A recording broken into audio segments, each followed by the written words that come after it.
Greetings. Today we'll talk about model collecting frog. Frog was founded in 1932 and the name stands for flies right off the ground. And I'm also currently the proud owner of the frog trademark, and you may know of my frog current ships, the HMS Repulse and the Prince of Wales, as well as the Singapore RSAF F16C. Anyway, these are the original frogs, so you can see they come in different boxes. This is the Proctor 4. This is the frog propellers that makes your plane look as if it's flying. This was the Russian issue frog chick of the Barrett. This is your Focke-Wulf 190A3. This is a frog cadet, which is obviously meant younger children.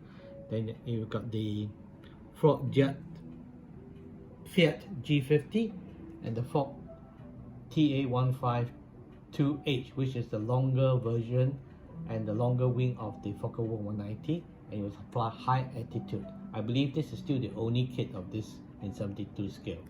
Thank you.